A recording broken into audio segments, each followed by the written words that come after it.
Magic reveals itself to those who remember where to look for it. This is Magic Hour, and I'm your host, Taylor Page.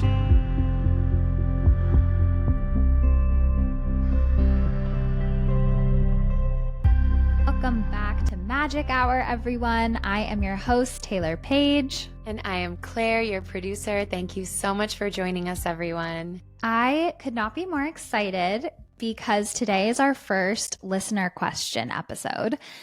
We have been loving your questions, and it was our original intention to answer one question at the top of every episode.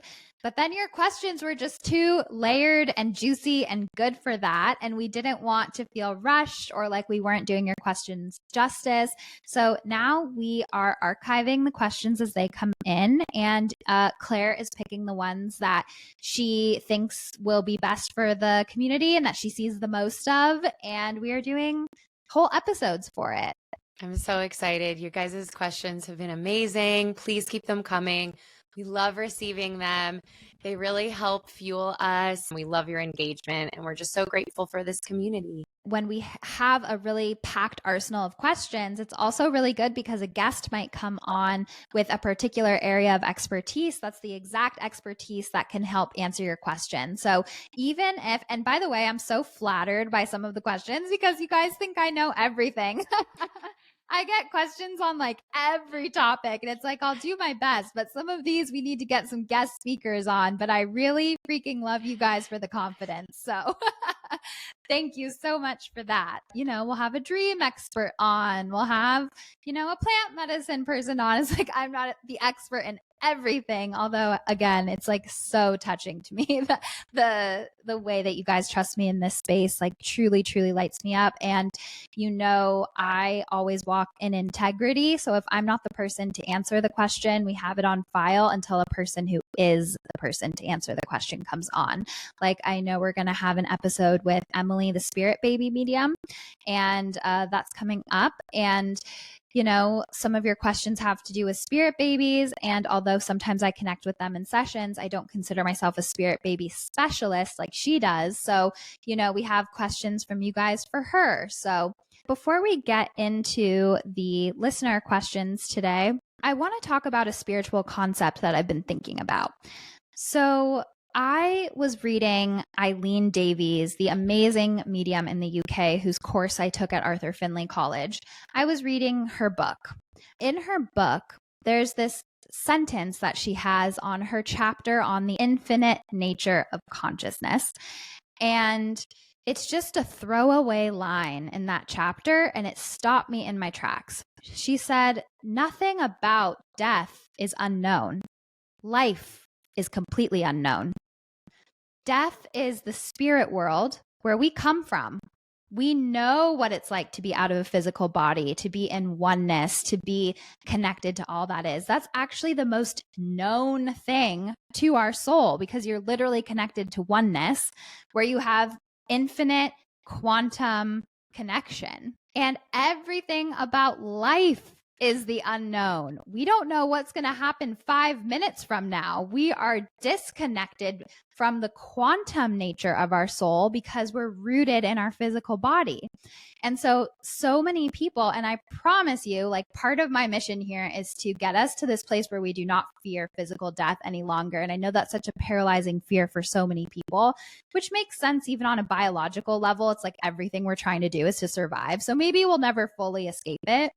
But it's so true how, you know, people will be afraid of death when in reality, life has so much more to be afraid of than returning to oneness with all that is. And that sentence that she said, which was just shifting away from fear of death and realizing death isn't unknown, life is, that really resonated so deeply with me. What do you think about that, Claire? Wow, yeah, that is so powerful and so true. I mean, life is so complicated and so full of the unknown. And you talked about this, you talk about this a lot and brought this up years ago to me about this concept of making the unknown your lover or making the unknown your friend and trying to embrace the unknown with open, loving arms. And, I think we all struggle with that. I definitely struggle with that. I have a real urge to try and control, and I'm a real go-getter. So I'm constantly trying to create the life and the circumstances that will most light me up. And I think something I've been really trying to understand and embrace is that I don't have all the information. And so there might be something even more magical than I even know about that could come my way if I just sort of surrendered and released to the fact that I am not in control and that I need to receive life on life's terms. Yes, so powerful. And that's so true. We don't have all the answers. I did not think this would be my path.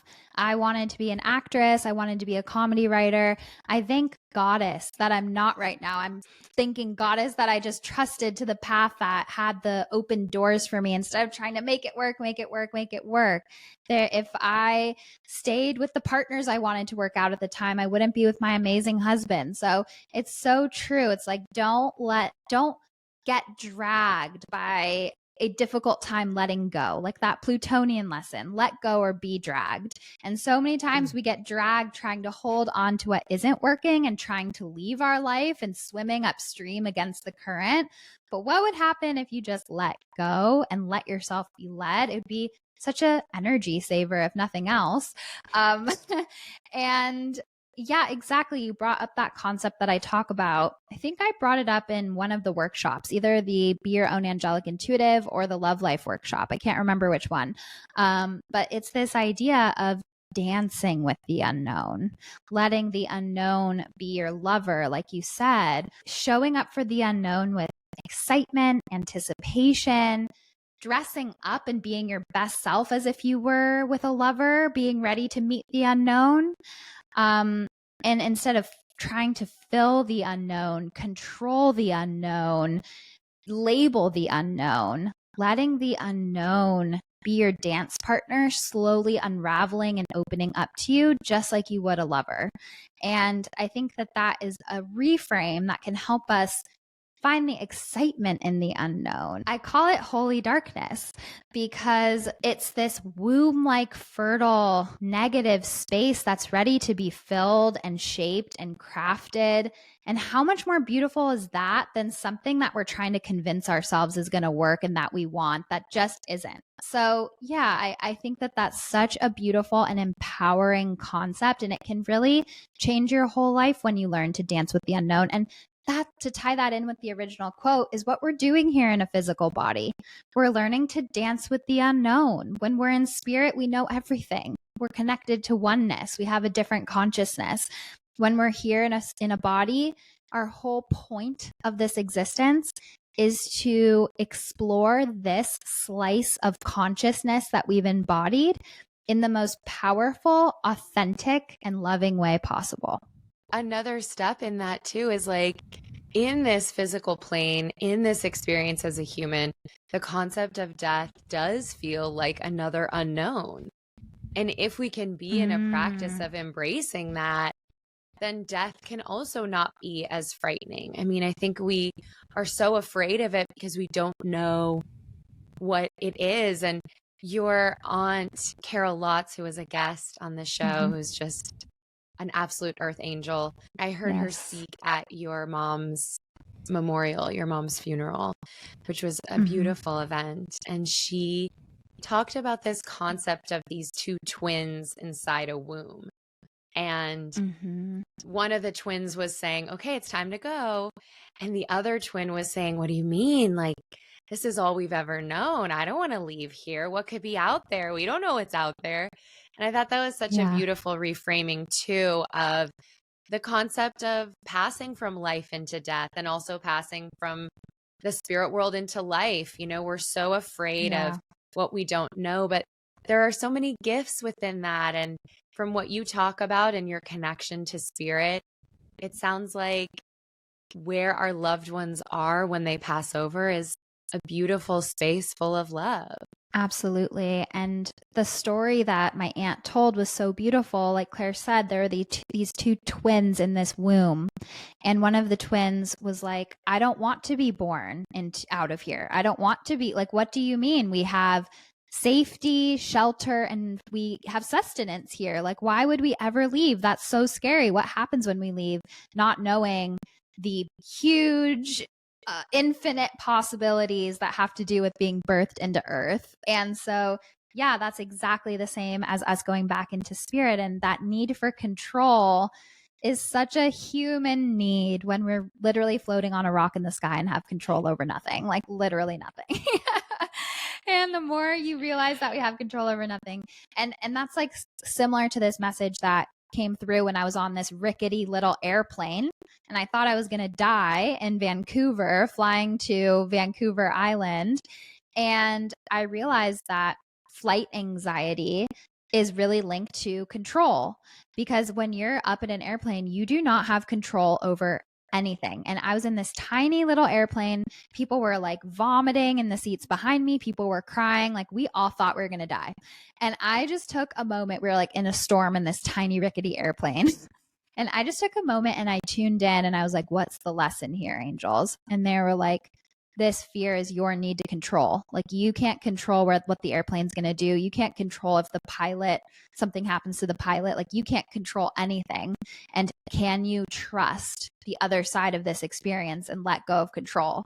And so people have anxiety about so many things, which is just wanting to know what's happening, wanting to be in control. And at the root of it, control is like one of the biggest lessons for humanity. It's like let go of control. And I can imagine that going from spirit, where you feel like in this sort of dream world consciousness where you can float and be one with all and go towards love and create your circumstances and be in this oneness state, it's probably a lot for a soul then to be filtered into a physical body. And maybe your physical body has restrictions, or the gender you were born into has restrictions, or there's like these lessons that you did not have to deal with when you were in oneness. And so it makes sense that we'd automatically go to, how can I control this? Yeah. So the last thing I want to say before we get into the listener questions is just a very short little download I had that I just wanted to share up top, which is we're collectively shifting from just believing in magic to expecting magic. And in like 2016-ish times when I started, that's when we were starting to believe in magic, just starting to open up and remember. And I would try to convince people that it was real, which I am so past now. But now we're in this new paradigm where, yeah, it's been like proven. There's evidence. Magic is real and amazing practitioners are out there doing it every day. Now let's expect magic. Let's change our relationship with this instead of just trying to look for evidence that it's real, and fully knowing with every fiber of our being that it is, and to expect it in our life. And that's what our hummingbird community, that's what I wanted to share with you partially today, because that was a download I got and it felt very relevant for this community. Expect magic at this point. Expect it. Anything you want to add to that, Claire, before we get into the listener questions? I love that so much. I think that has been like just even for me personally, like I don't think I'd realized it, but I feel like that has been sort of the journey I've been on with it, of like getting connected to this type of work, getting connected to my spirit more deeply, realizing that magic could be possible, and now shifting into a place of expecting it. I pulled this beautiful oracle card several months ago. I forget what deck it was. Maybe the Mystical Shaman or the Hidden Realms deck. Both are beautiful. Shout out. And it was the Desert Prince. And the final line of it was, expect nothing less than your most precious dreams. And I feel like that's kind of similar to this idea. Like we don't have to walk through life expecting the worst or hoping things will go okay. What if we shifted to expecting our most precious dreams? What if we shifted to expecting nothing less than magic? That's so synchronistic, because that card is part of the wisdom of the Hidden Realms oracle cards by Colette Baron Reed, which I've been reading with for over a decade. And it's funny that you said that. It gives me chills because today in one of my readings, I pulled that card. And the message that I got from her angels was shifting away from worry and into wonder. Shifting away from dwelling on the worst possible case scenario, how you could get hurt like you were in the past, from everything that's worrying and concerning you. And her guides actually said, when you're in that state where your crown chakra block gets so intense that you can't hear your heart, go outside and sit by a tree. This is going to sound crazy to some of you, but follow me. Go outside and sit by a tree, lean on a tree, put your bare feet in the earth, lean on the solid nature of that tree, and daydream. Think about the most beautiful possibilities you could ever. Think about what your most beautiful life would look like if you had no fear and infinite resources, and let yourself go into wonder, let yourself go into gratitude. And that is part of the recipe to shift your energy and your mindset. And with her in particular, which a lot of people will probably resonate and feel themselves in her story, is that she was in a place where life was really good, where she loved her people so much. And it was always this feeling of, when's the other shoe going to drop? When is something really bad going to happen? When am I going to lose it all? And there were a lot of deeper layers to this, like family stuff and inner child stuff that, you know, her angels were telling me and we were going into. But I think that message about sitting with the tree, letting it ground you, leaning into nature, putting your feet on the grass, coming back to your body and your breath, and shifting into daydreaming. And this isn't to say spiritually bypass, don't listen to your fears. I've said it over and over again on this podcast. Fear is a messenger, not the truth. And fear does have important lessons to shed. But when it gets to a place where it's paralyzing you and you can't live your life and you can't function and it's completely out of balance, you need to do something to shift back to at least a nervous system regulated state where you can examine the fear without being triggered by it and disabled by it. So I'm so glad that you brought that up. That's such an amazing coincidence. I know. Isn't that so funny? I love that. And also, you know, it's so funny. We'll give ourselves hours and hours to spend in our minds worrying and stressing, but not that same time daydreaming. So I'm going to take a page out of that reading as well and give myself more space to daydream and to sit by trees. And you know what? Now that I'm thinking more about that, our inner children were mostly not encouraged to daydream. Like the messaging that we've gotten around daydreaming is like, grow up, that won't ever work out for you, be realistic, it's not productive to daydream. Like what? It's productive to worry. Right. So yeah, I think there's even some inner child work and deconditioning to do around the importance of daydreaming, the medicine of daydreaming, and why daydreaming is even an important cognitive function of ours. There's a reason we're designed to daydream, and that we do as kids. Our inner child holds so many nuggets of wisdom for us if we can remember. And why did they daydream and play make believe? Well, this is going to be a full circle back to intuitive development, because imagination is the sister language of intuition. And daydreaming strengthens your ability to be a visionary, to strengthen almost that clairvoyance of vision and seeing things. And the more powerful you are at daydreaming and imagining, the easier it is for your angels and guides to drop downloads into you, visions and ways that they want you to move forward. So you can consider your time grounding, daydreaming, and just being present with the wonder of possibility of what could be.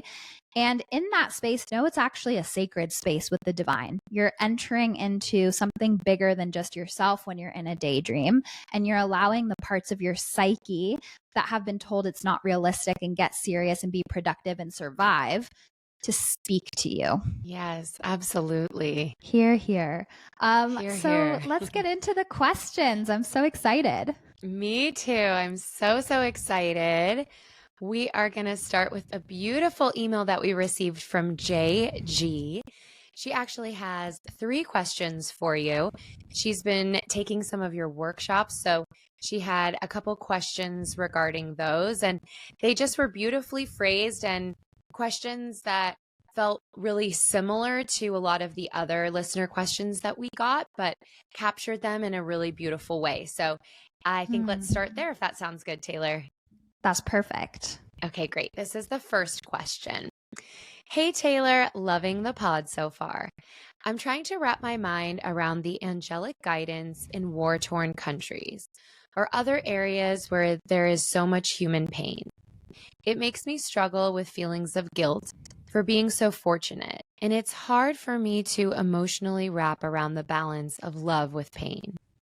You talked about the energetics a bit on this week's podcast on grief with your aunt, but the juxtaposition of some things happening for a reason while others just seem to be random chaos is hard to wrap my mind around. Such a good question. Such an important question. Thank you so much for this. So the first thing I will say, JG, is that what I spoke about with my Aunt Carol in episode 104 was that we believe the spiritual world misses the mark by the empty platitude that everything happens for a reason. So I just want to be clear that my aunt and I do not subscribe to that. If you lose a baby, it was for a reason, and telling people that, or they passed for a reason, or this is all happening for a reason. I think that's absolving the bigger structural systems at play for any of their responsibility. It's a form of spiritual bypassing, and it's a bit of an empty platitude to make the person saying it feel better instead of actually the person receiving it. So I would not personally say, this is happening in a war-torn country for a bigger reason. I wouldn't dismiss it that way. Even if everything has cause and effect, that's just part of the natural world. There are reasons for things. But there's the connotation in the spiritual world when people say it that way that to me feels like a dismissal, a platitude, or victim shaming. And I just don't, it feels icky to me. So yeah, there's obviously a reason. If I push my can over, it's going to spill. There's cause and effect. But I just don't like the way that feels in my body when I hear people saying like that tragedy happened for a reason. And, there's a silver lining in everything, and we can explore that in a different way. But without the deeper shadow exploration, jumping to that end takeaway of the reason feels shallow and inauthentic to me. It's like, yeah, once you've gone through that healing journey and grown and transformed through the darkness, then you can find the silver lining and the takeaway. But just saying that when something bad happens, jumping right to the everything happens for a reason is super shallow to me. So that being said, this is a really good question, and it's a question that people who are skeptical of angels ask a lot. Why is there mass suffering to a huge degree in different parts of the world and not others? Does everyone have angels? The question is yes, everyone has angels, and angels are a very gentle form of spirit guide. They are always with us. We do not always make the free will call to join them. So in larger areas with higher concentration of suffering and pain, it does not mean that those people are not supported and held by their angels and that their angels aren't there. It means that there are bigger institutional problems that are basically a group of people in their shadow, greed, evil, whatever, imposing those conditions on people, making it difficult for angelic connection to even be possible because they're just in a survival mode. Angelic connection is our birthright, and every single person has access to it. But it also cannot really happen if our survival needs are not being met. When we are in a place of extreme hunger or desperation or fear, like I've been saying, our nervous system regulation is such an important part of our intuitive connection, and our ability to develop our intuition and sit in sacred space is a privilege, and not everybody around the world has that privilege. And furthermore, in a lot of areas of the world, magic, intuition, angelic connection has been demonized and forgotten and pushed under the rug. And you're told if you don't follow this religion, you're going to hell in some iteration or another. And so a lot of people don't even have the remembering, the awakening to remember their spiritual toolbox and find their power. So it's never a case of one group being picked and more spiritually, entitled than another. No, no, no. It's about how free will of humanity can be so ugly sometimes, how we can drop the ball collectively, how we can choose the opposite of love time and time and time again, and the fallout of that. And as I always say, angelic connection does not absolve us of the human experience. Just because we have this higher connection to spirit and spirit exists doesn't mean humans don't have free will and can do whatever we want with it. We are physical beings on a physical plane. Do you know how hard spirit has to work to flick a light bulb?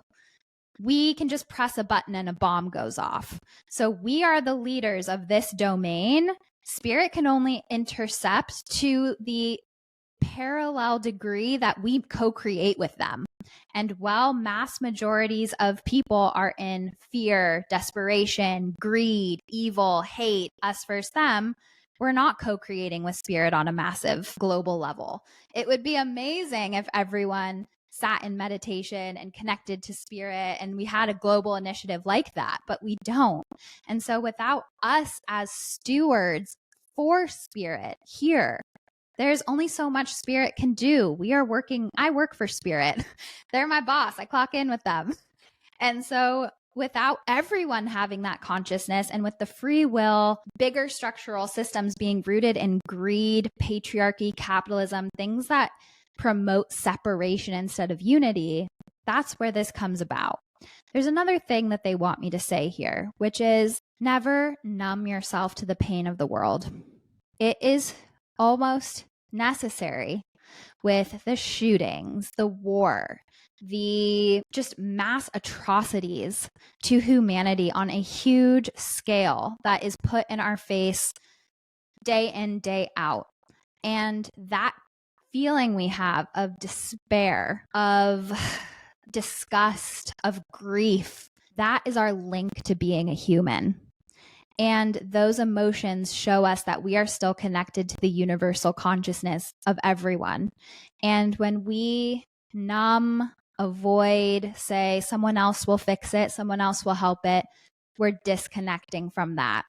And sometimes we need to disconnect from that for a little bit of time to recharge and connect, because being in the heat of activism, it takes a lot, especially for empaths, especially for people with autoimmune or chronic illness, especially for people who are just super sensitive or going through their own really big things.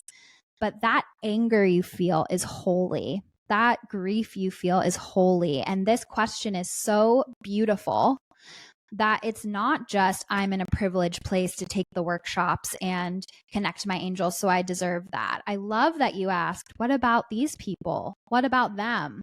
And it's important for us to never disconnect from that and to stay linked to our humanity and to find the balance of doing what we can, whether it's donating, whether it's protesting, whether it's speaking up.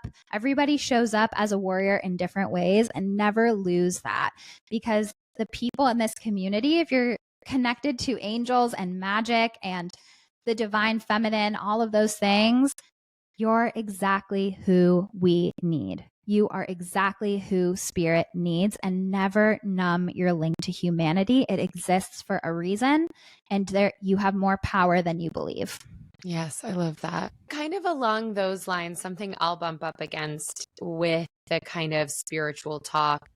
There is this concept that people really talk about of you can't miss something that's for you. Mm-hmm. You won't pass up something that's for you. If this is truly for you, you can't miss it. But if we have free will, can't we? If we're not operating in a good way and something beautiful that's for us shows up, can't we also turn our back to it and miss it? Or will spirit just Ooh. keep sending it to us over and over again until we surrender and accept it? Such a good question. Thank you for asking this. So there's a couple things I want to say here. One is you can never miss what your heart is asking for.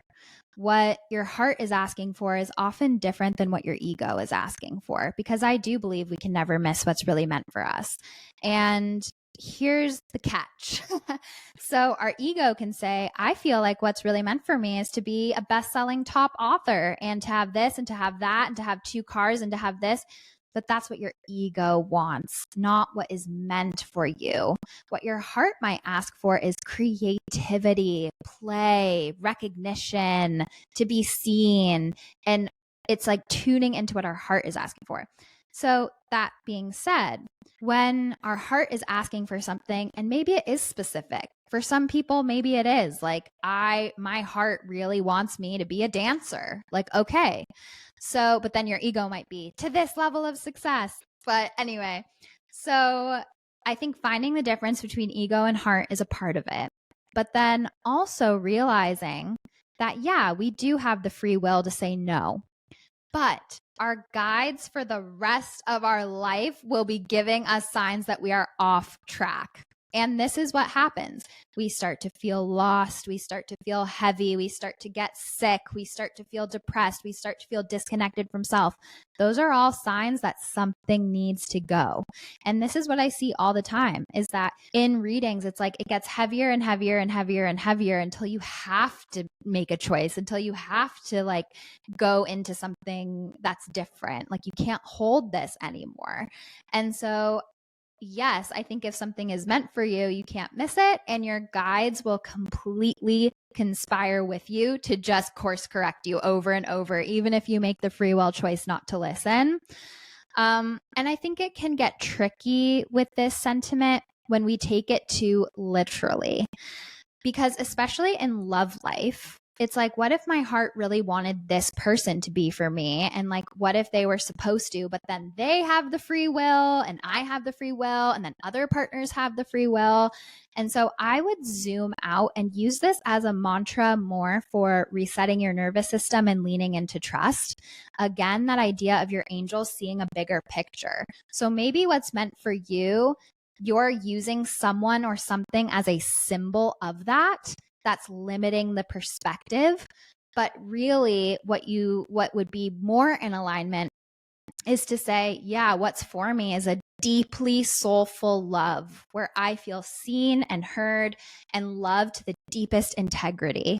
Okay, your angels can work with that. And that is what your heart wants. And now don't get too attached in the ego story of, and it has to look this way, because that's where you start to rob yourself of the most aligned path because you're holding the reins of control too tightly. Thank you so much. That was very helpful. Yes. Good question.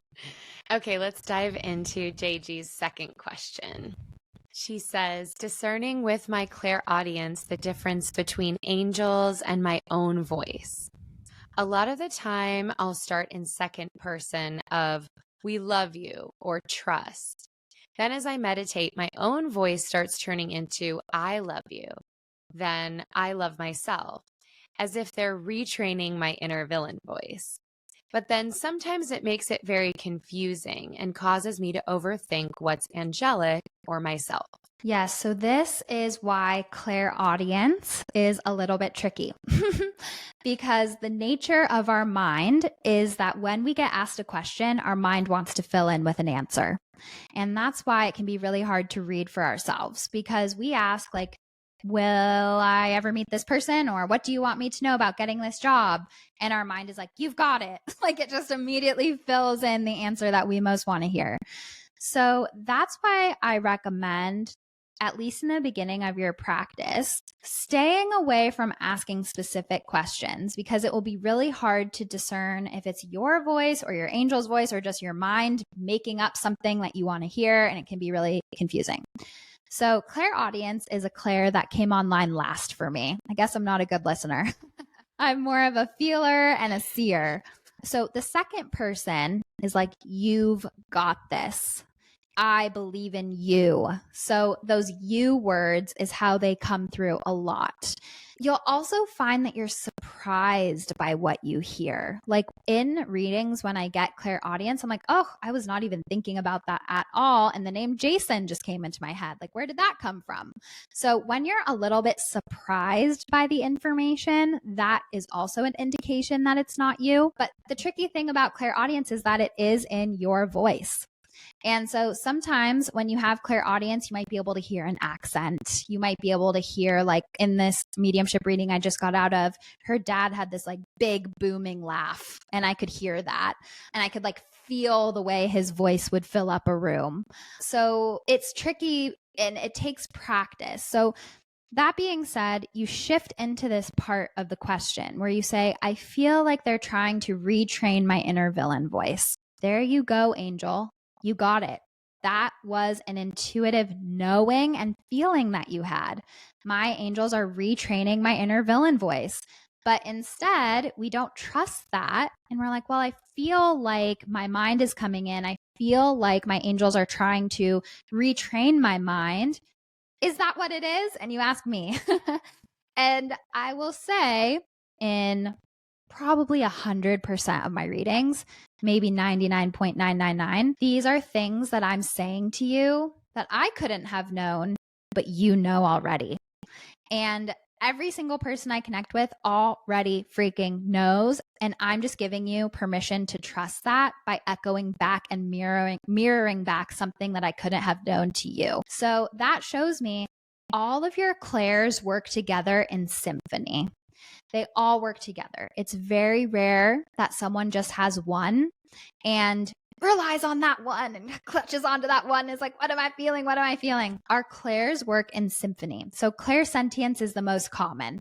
It's where I started, and I would feel heavy. I would feel overjoyed. And over time, it started to get more sophisticated. I would feel illness in my body. I would feel personalities. I would feel a yes or a no, whatever it is, it starts to get more sophisticated.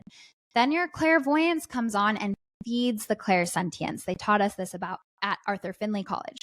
Your other clairs feed it. So I'm like, okay, I feel really heavy and I'm seeing a picture of my inner child. Okay, so my inner child needs something. I can fuse those two together. I'm getting there. It's like this sensory journey that they take you on. Hearing is a very useful one. And if you have clairaudience, pay attention to songs that pop into your head, pay attention to song lyrics, pay attention to anything that you feel a thought come in that you hear that surprises you. And sometimes it might not. But then here's my invitation. When you get these things that you're not sure, drop into the feeling. How do you feel when you hear that? Because for me, when I was really early in my development, I would work with cards and I would look at the freaking guidebook, which is beautiful for being early in your development. Do that. But how I would truly know that that card was meant for me is when I flipped it over and I would either burst out laughing because it was so accurate and a full body yes, or I would sob because I felt super seen and got the exact message I needed in that moment. So usually when we get a message that's meant for us, another clair accompanies it, whether it's a feeling of it being right, a knowing of it being right. And so keep going because this is so promising. What you're already saying shows so much promise of your clairs working together. Trust it more, keep creating sacred space. And I'm so excited for you because clairaudience is like such a helpful clair to have. That's such a great description of how they all work together. And it makes sense because, our senses all work together. When we're smelling and tasting something, they come together. That's something I love about the movies is like how the sound of the movie helps create the world with the image. Without the sound, the image works, but the sound makes it dynamic and it gives us information. And so it makes total sense that we would experience our spiritual connection or intuition in a multi-layered sensation experience as well. Yes, exactly. I love that. And it brings up this. So sometimes people are like, what are you thinking about? And I'm like, you don't want to know what I'm thinking about. I'm thinking about crazy shit over here. Like when my husband asks me, I'm like, I'm thinking about some really wild stuff. I'm in another dimension. But one example of that is spirit telling me there's a reason why you do not get psychic information through your physical body senses. It's through your psychic senses, and be happy about that. Because if we were just hearing voices as if they were in the room with us, if we were feeling people as if they were physical bodies touching us, if we were hearing things and we couldn't decipher what was our voice or a disembodied voice or someone else talking to us, do you know how chaotic the world would be if our clairs felt like physical senses? Which, by the way, I love the synchronicity of your name being Claire. And so there's also something to be said for a parallel relationship to those who have the time, patience, discipline, and trust to develop their clairs and the ability to hold the information that that development brings through. So if every single person just had that ability to actual in their physical body sense the spirit world, it would be much more chaotic. And it would also rob us of the experience of being in a body. We're meant to be a little bit cut off, and only through remembering, awakening, developing, trusting. There's a reason that our spiritual journey and developing as like a person and a human goes hand in hand with developing our intuition and our clairs. And as I say, intuition is the sum of all of the times we've trusted ourselves. Mediumship ability is the sum of all the times you've trusted spirit.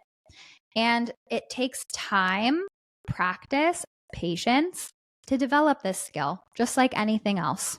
And why wouldn't it? Every skill takes time and patience and exactly dedication and practice.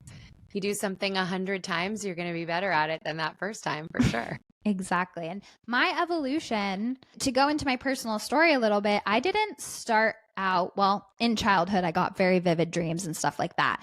But with my actual divination practice, where people asked me a question or I asked a question and I wanted guidance or an answer, like I said, I started out teaching myself to pull cards in my own way where I feel my way through them because I'm super clairsentient. And I just felt like, oh, this is the right one. And I started to feel physical sensations in my hand as I went over. And then I'd read the guidebook. And then a day came where before I turned to the guidebook, I would see a symbol and it would be super relevant to what I was going through or the sitter was going through. And I'd be like, okay, I saw this symbol. Then the day would come where I would get a symbol, a feeling, and a knowing. And I would get a clearer message. And then it started to build upon that. So it's layered, it's layered, it's layered, and your guides are working with you. But if you get discouraged at the first layer, then it shows that you're in your ego a little bit. And have fun with it and come from a place of service. If you're reading for others, come from the place of how can I serve this person in front of me to the best of my ability? And if you're reading for yourself, look at a picture of you as a little child and say, how can I serve her now? That is so beautiful. I think trust is such a big part of it. I really have sunk into that in terms of my oracle card readings, where my skills are not as honed as yours. And so in the beginning, I would feel really unsure and feel like, is it this card? Is it that card? Should it be this card? And now I really try and trust that whatever card it is the card that is supposed to be the one I turned over. Yeah. Whether or not it's shouting at me or whether or not I had a sensation in my hand, if my finger grazed it, if I landed on that one, that's the one for me. And trusting in that instead of trying to find the evidence that it is, just the evidence is that it showed up. Yes. And this is what will take your readings to the next level, is that ultimate, I don't have to make sense of this for it to be true. In fact, my consciousness might not be at the same place where the answer is. And that's where I'm asking my angel. So if you pull a card and you're surprised by it, don't immediately discard it and pull again. Sit with that because you did pull it for a reason. And here's what your guides will do. They are so smart and they are so on top of it. They will find the way that that card connects with you, even if it wasn't the original one that they were going to tell you. So if you pick another card and it wasn't the original one that they were like pushing at you, they'll be like, course correct. She picked the other card. And they'll be like, okay, let's direct her consciousness towards this, because this is how that card relates to another area of consciousness or another thing we want her to consider. And they will shift with you. There's no perfectionism in this. There's no one right answer. Spirit is very freaking intelligent. And it's very similar in mediumship. Like, say, for example, a medium is giving a demonstration and they're like, I have a dad here and this and that and this and that. And like somebody who it was meant for didn't say, that's me, that's my dad. And someone else said, I think that's my dad, that's my dad.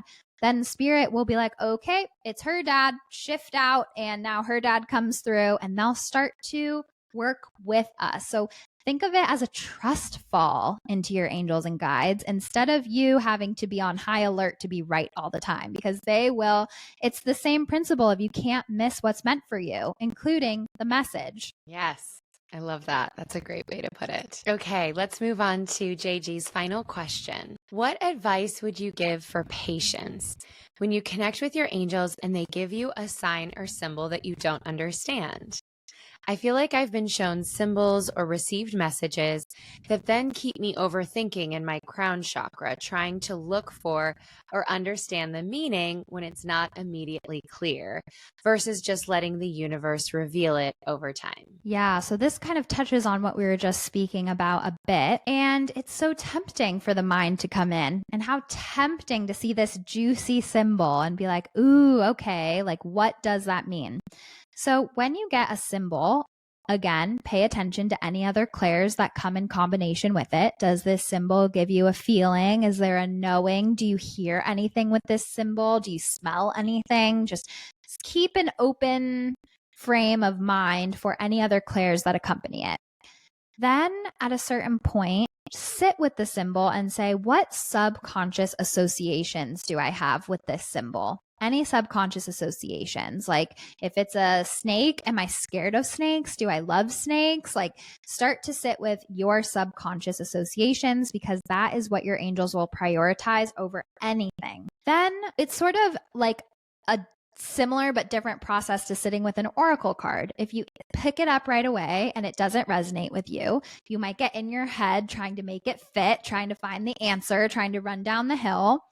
And then after you sit in that negative space of seeing what comes up, then you go to the guidebook. So just like a symbol, if you sit with the negative space and you see what comes up and you're getting frustrated, start to maybe Google the symbol, look into meanings of the symbol, try to find the symbol. And in tandem with that, you will either receive a knowing or a feeling of it being right as you read the interpretations. If that's a little bit too advanced and you're getting too bogged down in your head, it is very possible to say to your angels, I'm not getting this message. Please send it to me a new way. Please send whatever I'm supposed to get from this symbol to me in another way that I can understand better. And that's why I really like divining tools like oracle cards, because it's like truly the most shortcut way. And so I'm at a point with my oracle card practice where I don't even look at the cards. It's not even about what's on the cards. The cards are just energies for me to tap into, to feel my way through. And I pull cards in my readings. I talk about all the messages that I'm getting as I'm pulling the cards. The cards are just a grounding force that I can tether to while my conscious is getting a bunch of other information. Then the people talk to me, we talk about it. Then I flip over the cards, and the cards are just like a little cherry on top, lots of synchronicities. And so the cards are a place to start with that can just propel you in your practice. So there's no shame at starting with cards. I still work with cards. And as you get going, you'll depend on the cards less and less and less and less until you get to a point where you're like, okay, I'm in this place. I can feel the energy is shifted. Let's go. I'm ready to tap in. And without any forcing, allowing what to come needs to be known to come into my consciousness.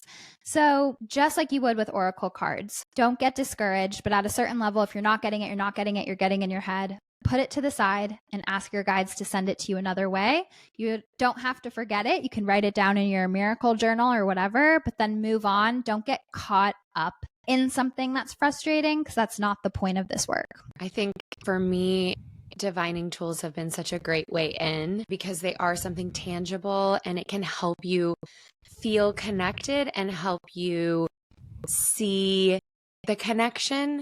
You know, when you pull a card that's just exactly what you're going through and exactly answers your question, you know, that's happened to me over and over again. And it is just really affirming that you are supported and you are heard. And then I've also had moments where I've pulled a card and I thought, that's not at all what I'm thinking about, or I don't get how this applies at all. And then sometimes days later, weeks later, I'll realize why, or I'll be with a friend and they'll be going through something and I'll realize, oh, wow, that card is exactly the comfort I need to offer this person. Allowing, trusting. If you feel stuck, like you said, write it down and let it go. Don't hang on to it and kind of like force yourself to feel connected to it, except, okay, I'm not really sure what that meant, but maybe it'll reveal itself. And oftentimes it will. And if it doesn't, don't let that discourage you, because I think your miracle journal, we haven't talked about that on the podcast, but that's something I love so much. Such a beautiful offering. It's like we're so used to categorizing or tallying all the times when we don't feel connected or when things don't go our way.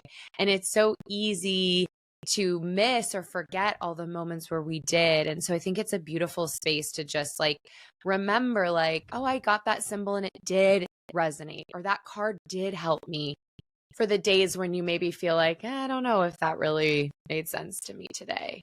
Yes, absolutely. And the Miracle Journal, for people who don't know, is a nod to something I teach about in my Be Your Own Angelic Intuitive workshop, which I highly recommend for anyone new to this work who is looking to learn to connect to their angels in a safe way, in a joyful way, and work with oracle cards as well. And so a Miracle Journal is where you write down all of the evidence, the experiences, the stories, and the memories of the times that magic and miracles and synchronicities happened. Because we are participating in a society that is designed for us to forget magic. As I talk about so much on this podcast, it's one of the whole points of Magic Hour is to remember magic, focus on magic, anchor into magic, and as our guide said today, expect magic.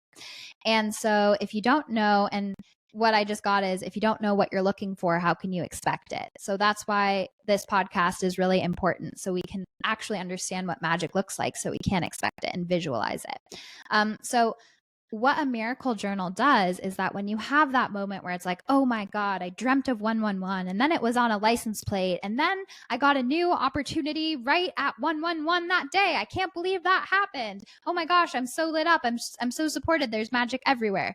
Cut to 2 weeks later. I'm not supported. Did that really happen? I don't know. I just don't know if I'm connected. I don't know if angels are even real. Back to the drudgery of late stage capitalism and patriarchy. And so everything is designed to have us forget our magic, to disempower us. And so then you pull out your miracle journal and you read it.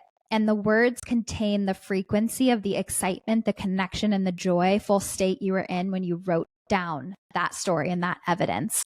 And you remember the experiences. You go back to that place. You prove to your subconscious, your psyche, whatever part of you needs it, that you are connected, magic happened, and we forget the details. I mean, I've started recording most of my angel readings that are 45 minutes or above, because people forget what I said.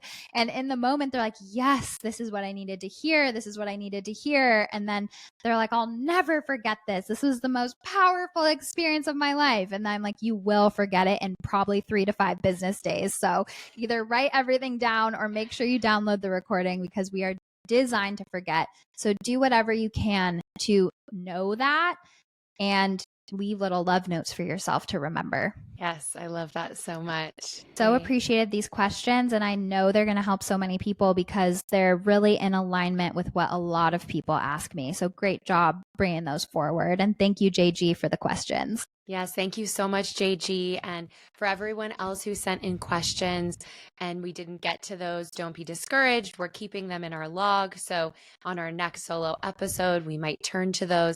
Please keep them coming. We love receiving these from you, and just we love receiving your energy and your connection to us.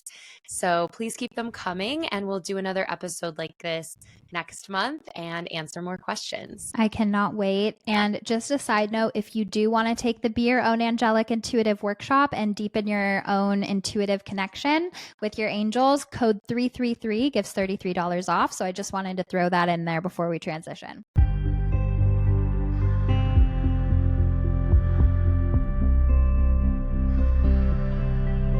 Welcome everyone to Sitting with Spirit. If you are new here, I get messages from Spirit every week for the collective. So if they don't make sense to you or they don't resonate with you, they're not for you, and that's okay. You can use this as an exercise in spiritual discernment. And if you think you might know who the message would help, please share the episode with them. But take what resonates, leave the rest. And when past loved ones come through, they sometimes give postcards or little winks to you to let you know that your people are there too, if you find a lot of similarities in the connection. And oftentimes these different people in spirit are coming through with messages for the collective. So it's just the best person for that. So I actually had a grandmother coming through in spirit who feels like she had dementia or Alzheimer's cognitive function decline at the end. She felt very confused, didn't know who she was, didn't know who you were, and felt like really, really in her head. I also felt my throat feeling really heavy, which is my sign that there wasn't a goodbye. And I feel like communication between the two of you might not have been the best anyway. I feel like there was something about you having to hide your true self or couldn't really speak your mind with her or having to show up as an edited version of self with this grandmother. So I don't feel like there was the closest open form of communication, even though there was a lot of love there. So there is this feeling of not getting to say goodbye. I did see a pacemaker in her heart. So I feel like I felt like she lived to old age and had some heart problems as well. And I feel like she's with her husband in spirit. And I also feel like there's a son with them in spirit as well. And so I get this feeling from her that she was a little close-minded when she was here, that she had a limited perspective and she stayed in the parameters of how she was raised and what she was raised to believe is right. And she had a little bit of a limited perspective. And her message today, which is a message for the collective, is that she can finally see your full light, your full authentic self, and love you for it on the other side in a way that she couldn't when she was here. And she brought me to a memory of a reading I did where a father in spirit was pointing out a tattoo on his daughter's right ankle. He said her tattoo on her right ankle. And I said, do you have a tattoo on your right ankle? And she said, yes. And I said, did you have to hide that from your dad? She said, yes. And I said, well, your dad actually loves it and he can see all of you from a new perspective in spirit. And you don't have to show up in a curated way to feel love and acceptance. And so that's what this grandmother is making me aware of, that in spirit, there's a new perspective. They're back to oneness. And you don't have to feel like, what would my grandma think about this? Or what would my grandpa say if they saw me doing this? Would they still love me? Because the answer is always yes. And so there's a message here of letting go of guilt, letting go of any shame or any of the difficulties of not getting to say that goodbye or not being able to share that intimate, full part of yourself with someone who wasn't open-minded enough for that. And there's just a big, I love you. I love you for all of you in a way I couldn't understand when I was here and in a way that I didn't learn to love myself when I was here. I feel like she had to be very strong and conditional and survive on herself. So that's the message from Spirit here today, is that they love all of you, your witchiness, your magic, your whatever it is that you feel like you couldn't share with them. They have the ability to love it and hold it on the other side. I also wanted to say that I hear this a lot in the mediumship grief community, which is when someone passes, people say, I don't feel them. I don't feel them with me. Like they passed. I thought I would feel them with me and I don't. And now I'm feeling unsupported and like my past loved one isn't with me. And why am I not having all of these mystical experiences? And to an extent, I went through that with my mom. And there are a couple different reasons why that can happen. One of them is because when we're in grief, it's really hard to connect with our past loved ones because we need to raise our vibration and they lower theirs and we meet in the middle. That's why it's called a medium, which I'm sure I've said before on the podcast. And when we're in grief, we are in missing them, longing for them, in a really painful place. And that's a harder place to get the message. And because of that, we might not feel them, but they will send signs, synchronicities, like they will do everything they can to show you that they're there. The second is that sometimes it takes our past loved ones a moment to acclimate to the other side. And it's not like you pass over and automatically you're just like, I've got this. I'm quantum. I'm everywhere at once. Let's go. It's like there is this period that I've found in my readings where like I connected to this woman's dad on the other side who passed like 3 weeks before our session. And we already had the session scheduled. And she obviously didn't realize that the timing was going to be like that. And he kept going like in and out. I was like, almost like I was connecting with him in like a wind tunnel. Like he was like trying to figure it out. And like sometimes I've even seen a past loved one who was in a wheelchair for so much of his life. And he was like, BRB, I just want to be a bird right now. Like I need to just be a bird and fly. And I'm finally out of my wheelchair. And so our past loved ones take a moment to acclimate to spirit. And that doesn't mean that they're not with you. On another episode, which I'm not sure if it will come out before this one, we talk about how love is the bridge that connects us to our past loved ones, and they can simultaneously be everywhere that love calls to them at once because they're in that quantum nature. And so they are with you. Your love is their heaven. Your love is their heaven. Know that. So if you can't feel it yet, that does not mean they're not with you, and that does not mean that they won't ever be. So I needed to share that message. There are multiple reasons why you can be having that experience, but trust, trust, trust. They are doing everything while they acclimate to show you that. And then the last message that I got from our angels was about adorning our body. It was about dressing up, feeling sexy, and an evolution of our style.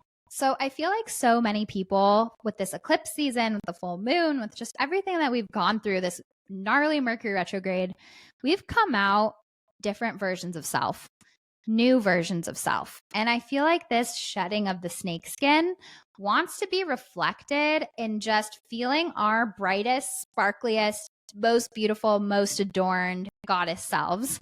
And so there's something here about examining your style, dressing in ways that feel like a full body yes, doing that self-beauty ritual. And that doesn't have to mean the traditional smoky eye makeup and like a black dress that we've been told is beautiful.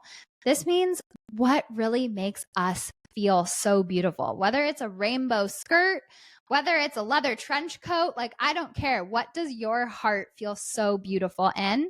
And play with that. I feel like we're in this moment for an evolution of style. And I know we're in Taurus season as we're recording this, which is very, very much connected to body love, living in a physical body, enjoying being in a physical body. So there's a message here of like playing with style, evolving your style to match who you are now as an external reflection of all of the internal work and growth that you've been going through.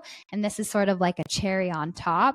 And it's interesting because the grandmother spirit kind of circled round with another message about how there was like very strict beauty standards when she was younger and how she was only expected to show up in one way, and how the spectrum of beauty is evolving and changing, and there's more options and ways to express ourselves than ever. And so I feel like there's something here of just like taking back the glitter, the fun, the play, and dressing in ways that we aren't hiding ourselves, but celebrating ourselves. So I will leave you with that. Claire, anything you want to say before we head off? Just love that idea, especially with spring. It's a beautiful time to be outside and see the beauty in nature and the beauty in ourselves. Absolutely. I couldn't agree more. So I hope that everyone has a beautiful rest of their week. Thank you so, so much for tuning in, and I'll see you next week.